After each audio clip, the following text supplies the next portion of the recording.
皆さんこんにちは。聞く日本語のあずさです。もう12月になりましたね。時間が過ぎるのはとっても早いです。さて皆さんに質問です。1年で一番最後の月は何ですか？今言ったじゃん。当然12月でしょ。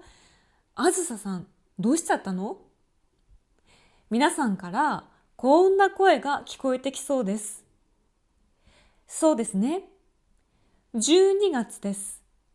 でも、実は日本にはもう一つ12月の呼び方があるのを知っていますか？ 12 月だけではなく、1月も2月も3月もそれぞれ違った呼び方があるんです。これは旧暦といって昔の暦で使われていた月の呼び方のことです。12月は旧暦で何というのでしょうか？今日はこの12月についての面白いエピソードを皆さんに紹介します。この動画は文法と聞き取りの練習です。まずはじめに文法をおさらいして、それから聞き取りの練習をします。最後に文法のエクササイズがあります。ぜひ最後まで楽しんでください。今日の文法は、何々って仕方がない。何々って仕方がない。これはどうしても何々がしたい。我慢できないくらい何々だという意味です。形を確認しましょう。何々のところには動詞または形容詞が入ります。動詞の時はてフォームになります。例えば、食べたくて仕方がない。食べたくて仕方がない。形容詞の時は仕方がないの前にくてがつきます。例えば、寂しいという形容詞は寂しくて仕方がないになります。形容詞の時は仕方がないの前にでがつきます。例えば、嫌だという形容詞は嫌で仕方がないとなります。カジュアルな会話では仕方がないのがを抜かして仕方ないということもあります。仕方ない。いくつか例文を見てみましょう。今日は昼ご飯を食べなかった。お腹が空いて仕方がない。お腹が空いて仕方がない。最近ずっと家にいる。暇で仕方がない。暇で仕方がない。ここまで OK ですか？それでは、ここからは聞き取りの練習です。さっき、日本には昔の月の呼び方があると言いました。これについての短い話を聞いてみましょう。今勉強した文法、何々って仕方がないも使われています。注意して聞いてみてください。それでは、スタート。昔の日本人は月を1月、2月とは呼ばず、別の呼び方を使っていました。これは日本独自の月の呼び方です。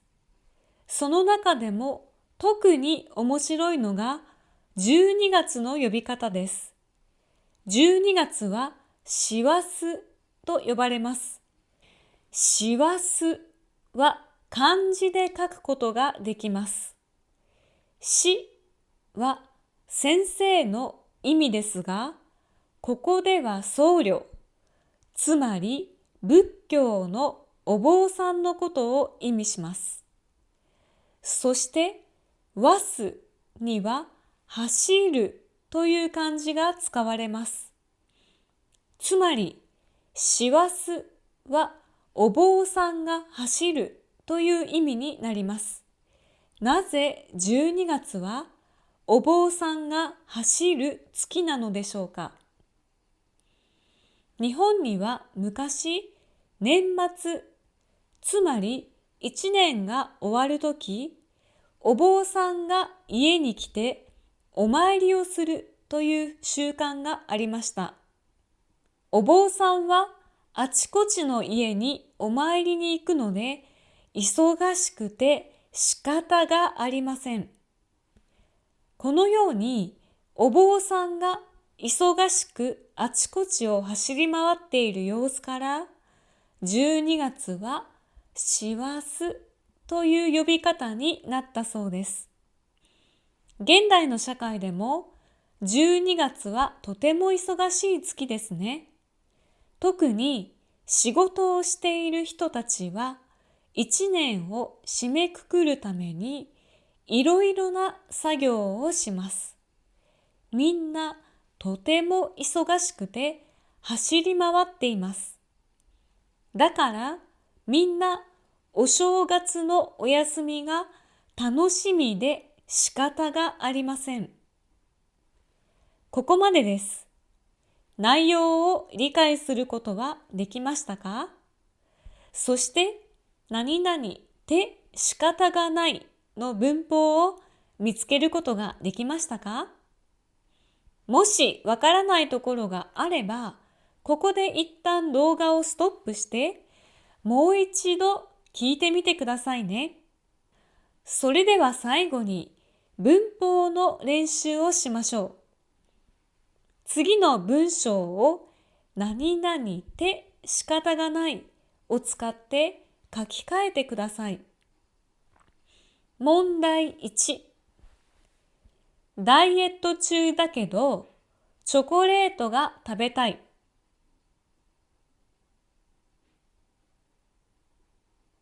答えは、ダイエット中だけどチョコレートが食べたくて仕方がない。問題2。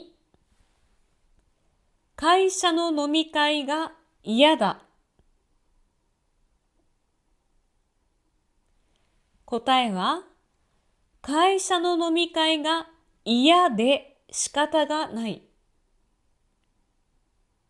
問題3。JLPT3 級の試験に合格して嬉しい。ちょっと難しいですよ。答えは、JLPT3 級の試験に合格して嬉しくて仕方がない。今日の動画はこれでおしまいです。これからも一緒に日本語の勉強を頑張りましょう。またコメントお待ちしています。それでは、バイバーイ。